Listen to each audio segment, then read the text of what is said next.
પ્રકરણ 9 મારે પણ આવો ભાઈ હોય. શ્રી રામચંદ્ર. હેલો વિદ્યાર્થી મિત્રો. Hello teacher. કેમ છો બધા? મજામાં? મજામાં. હું પણ મજામાં. તો બાળકો, રામાયણમાં કોની વાત કરવામાં આવી છે? રામાયણમાં શ્રી રામચંદ્રની વાત કરવામાં આવી છે. ખૂબ જ સરસ. તો ચાલો આપણે સાથે મળીને શ્રી રામચંદ્ર વિશે સરસ મજાનું ગીત ગાઈએ. હા ટીચર.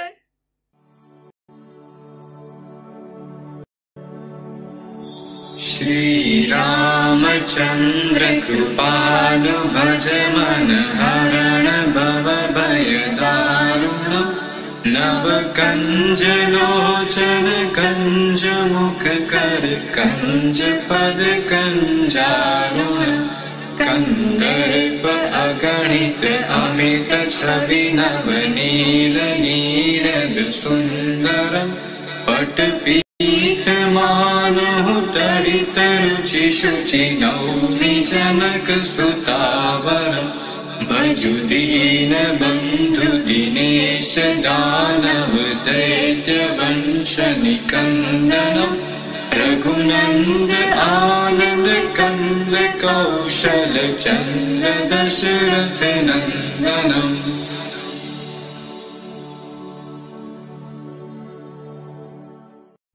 તો વિદ્યાર્થી મિત્રો, આ ચોપાઈમાં શ્રી રામચંદ્ર કે જે વિષ્ણુ ભગવાનનો અવતાર મનાય છે, તેમની અનેક રીતે પ્રશંસા કરવામાં આવી છે. ચોપાઈનો દરેક શબ્દ તેમનું અદ્ભુત વ્યક્તિત્વ, તેમની નીતિમત્તા, તેમની શક્તિમત્તા દર્શાવે છે.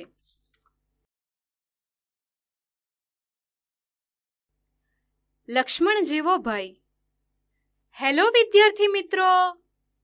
Hello teacher. કેમ છો બધા? મજામાં? મજામાં. હું પણ મજામાં. તો બાળકો, રામના નાના ભાઈનું નામ શું હતું? રામના નાના ભાઈનું નામ લક્ષ્મણ હતું. ખૂબ જ સરસ. તો ચાલો આપણે સાથે મળીને લક્ષ્મણ જેવો ભાઈ વિશે સરસ મજાનું ગીત ગાઈએ. હા ટીચર.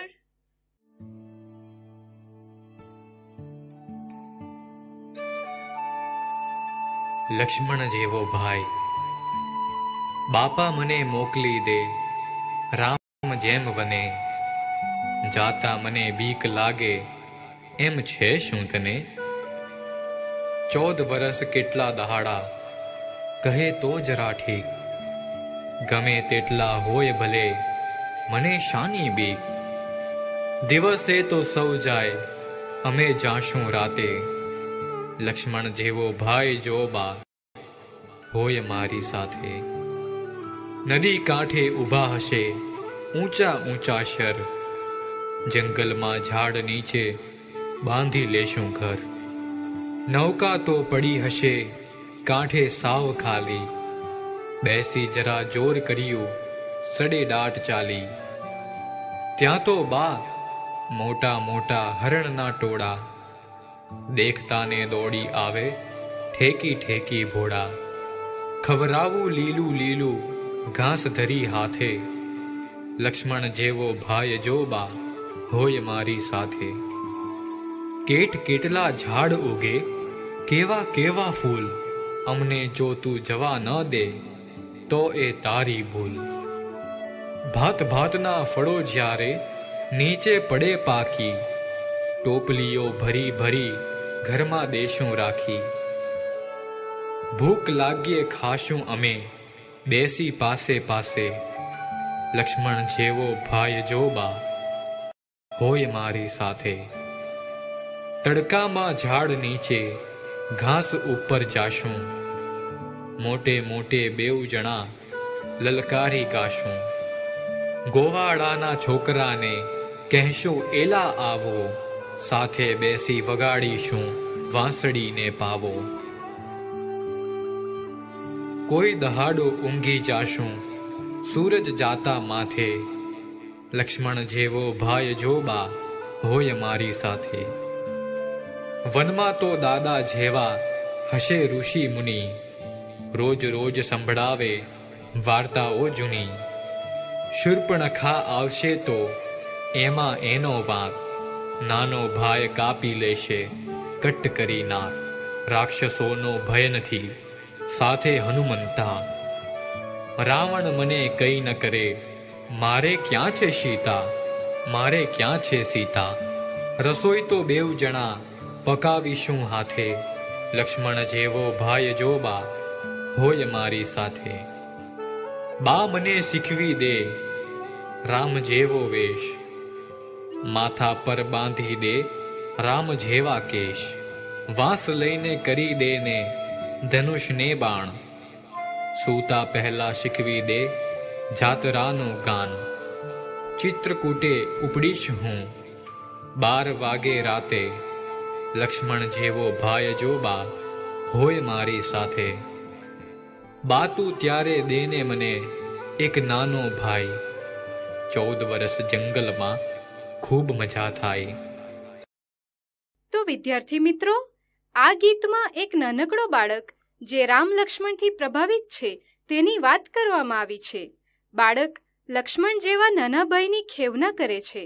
બાળક કહે છે કે જો લક્ષ્મણ જેવો નાનો ભાઈ મારી સાથે હશે તો જંગલમાં પણ મંગલ કરી રહેશું. મને શૂર્પણખાનો પણ ડર નથી, કારણ કે નાનો ભાઈ તેનું નાક કાપી લેશે. મારી પાસે સીતા પણ નથી કે જેથી રાવણનો ભય રહે. બાળક તેની માતા પાસે રામ જેવો વેશ ધરવાની ઈચ્છા રાખે છે. બાળકને ધનુષબાણ લઈ ચિત્રકૂટ જવું છે, તેથી તે પોતાની માતા પાસે નાના ભાઈની માંગણી કરે છે. તેથી જ કહ્યું છે કે ભાઈ જેવો કોઈ સાથી કે મિત્ર નથી હોતો.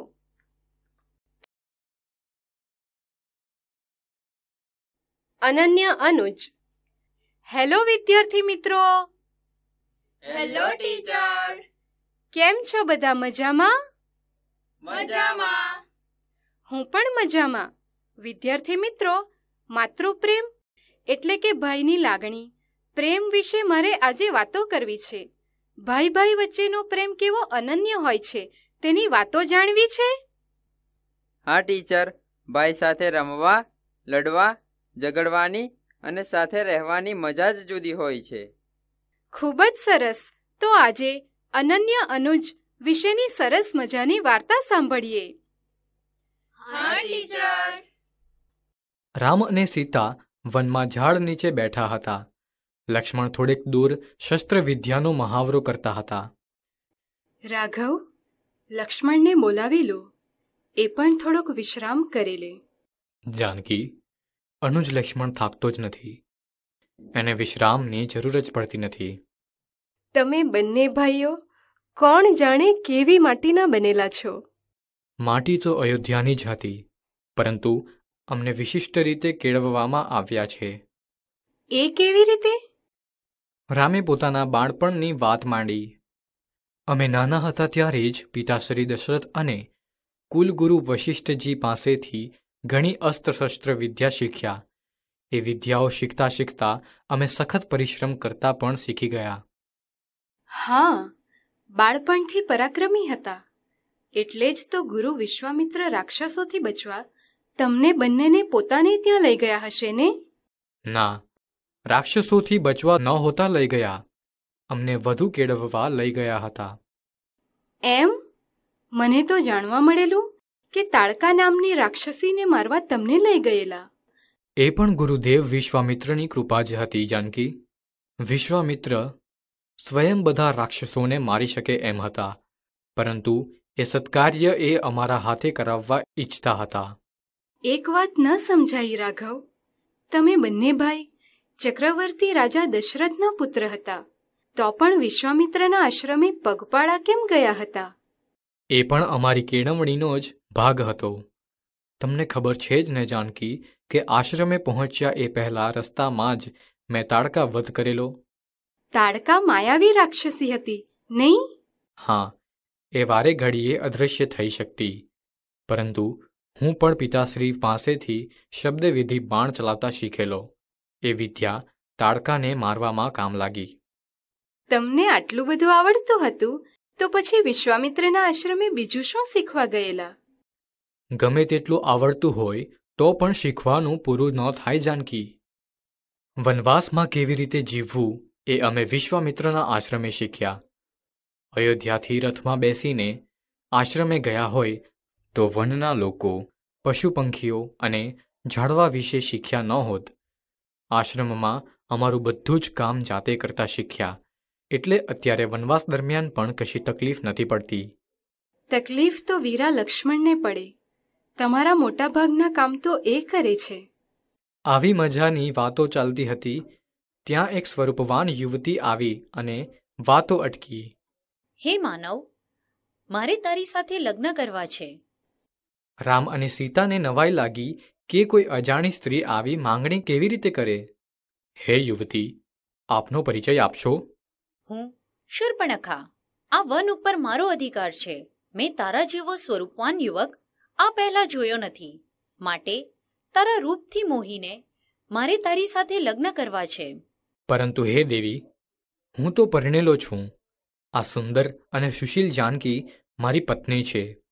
એ ભલે હોય, મને તો તારા જેવો સ્વરૂપવાન અને બલિષ્ઠ પતિ જોઈએ એટલે જોઈએ જ. શૂર્પણખાની જીદથી રામને આશ્ચર્ય થતું હતું. રામને થયું કે આ બલા ક્યાં વળગી પાછી. જો એમ જ વાત હોય તો પેલા તલવારધારી યુવાનનું રૂપ પણ સરસ છે. એ એકલો છે, એની સાથે લગ્નની વાત કર. હે યુવાન, મારી સાથે લગ્ન કરી લે. પણ મારે નથી કરવા. અહીં માત્ર મારી મરજી ચાલે છે. હું કહું એટલે તારે મારી સાથે લગ્ન કરવા જ પડે. પરંતુ હું તો શ્રીરામનો સેવક છું. રામ કોણ છે? તમે હમણાં મળીને આવ્યા એ મારા સ્વામી પ્રભુ શ્રી રામ છે. ભલે, એમણે જ મને તારી પાસે મોકલી છે. લક્ષ્મણને મોટા ભાઈની મજાક સમજાઈ. હે દેવી, હું તો નોકર છું. જો નોકર સાથે લગ્ન કરશો તો નોકરાણી થશો. સ્વામી સાથે લગ્ન કરશો તો રાણી થશો. હું શૂર્પણખા છું, લંકાધિપતિ રાવણની બહેન શૂર્પણખા. નોકરાણી તો હરગીજ ન બનું, મહારાણી જ બનીશ. એ નોકર નથી, મારો નાનો ભાઈ છે. એની સાથે લગ્ન કરો તો પણ રાણીની જેમ જ રહી શકશો. ના, મારે તમારા સેવક સાથે લગ્ન નથી કરવા, તમારી સાથે લગ્ન કરવા છે. હે દેવી, હું એક પત્ની વ્રતધારી છું, તેથી તમારી સાથે લગ્ન ન કરી શકું. શૂર્પણખા હવે રઘવાઈ બનીને ખીજાઈ ગઈ હતી. એણે વિચાર્યું કે આ યુવકની પત્નીને મારી નાખું તો પછી એ મારી સાથે લગ્ન કરશે. આમ વિચારી એણે સીતા ઉપર હુમલો કરવાનું નક્કી કર્યું. હવે શૂર્પણખા રૂપ બદલવા માંડી. મોટા મોટા દાંત, બિહામણી આંખો અને સુપડા જેવા નખ. સુંદર યુવતીમાંથી એ વિકરાળ રાક્ષસી બની ગઈ. ભયંકર અવાજો કરતી તે સીતા તરફ ધસી. સાવધ લક્ષ્મણે ત્વરાથી કૂદીને તલવાર વીંચી તેનું નાક કાપી નાખ્યું. અરે અરે લક્ષ્મણ, ધૈર્ય ધરો. માથે, તમારા પર હુમલો કરનારને હું જીવિત જ ન રહેવા દઉં. આ તો સ્ત્રી હતી એટલે ઓછી સજા કરી. લક્ષ્મણની વાત સાચી છે જાનકી. શરમ વગરના મનુષ્યને આપણે નાક વગરના કહીએ છીએ ને. શૂર્પણખા જે રીતે બેશરમ થઈને પરિણીત પુરુષ સાથે લગ્ન કરવા ઈચ્છતી હતી એ ખરેખર નાક વગર હોય તે જ યોગ્ય કહેવાય. આટલું સમજાવવા છતાં પણ સમજતી નથી, કોઈનું સાંભળતી પણ નથી. એના તો કાન પણ કાપી લેવા જોઈએ. શૂર્પણખા કપાયેલા નાક પર હાથ રાખીને ભયંકર ચીસો પાડતી ભાગી. હું તમને ત્રણેયને જોઈ લઈશ. એક કર્કશ અવાજમાં બરાડા પાડતી પાડતી અદૃશ્ય થઈ ગઈ. આ રાક્ષસી અત્યારે તો અપમાનિત થઈને ભાગી છે, પરંતુ રાવણ અને અન્ય અસુરો એનું વેર લેવા જરૂર વળતો હુમલો કરશે. આપણે સજ્જ રહેવું જોઈએ. તો વિદ્યાર્થી મિત્રો, આ વાર્તામાં રામ, લક્ષ્મણ અને સીતાને શૂર્પણખા મળી તેની વાત કરવામાં આવી છે. રામ, સીતા અને લક્ષ્મણ વનમાં જાય છે. ત્યાં એમને જંગલમાં શૂર્પણખા મળે છે અને તે રામ સાથે લગ્ન કરવા માટે તૈયાર થઈ જાય છે. ત્યારે રામ કહે છે, હું તો પરણેલો છું. મારાથી સુંદર અને સુશીલ જાનકી મારી પત્ની છે. શૂર્પણખા લક્ષ્મણ પાસે જાય છે અને લક્ષ્મણ પણ લગ્ન કરવા માટે ના પાડી દે છે. તેથી શૂર્પણખા રાક્ષસી પોતાનું અસલી રૂપ ધારણ કરે છે અને સીતાને મારવા માટે જાય છે. ત્યાં સાવધ લક્ષ્મણ ત્વરાથી કૂદીને તલવારથી તેનું નાક કાપી નાખે છે. મહાકાવ્ય રામાયણની આ ઘટનામાં રામની રમૂજ વૃત્તિ, લક્ષ્મણની ચપળતા તેમના વ્યક્તિત્વને વિવિધરંગી બનાવે છે. રામ પિતાની આજ્ઞા પાળવા માટે 14 વર્ષ વનમાં જાય છે. સીતા પતિવ્રતા ધર્મ નિભાવવા તેમની સંગાથે જાય છે, પરંતુ લક્ષ્મણ તેમના અનન્ય ભ્રાતૃભાવને કારણે રામ સીતા સાથે 14 વર્ષ વનમાં રહે છે. લક્ષ્મણ અનન્ય અનુજનું શ્રેષ્ઠ ઉદાહરણ છે.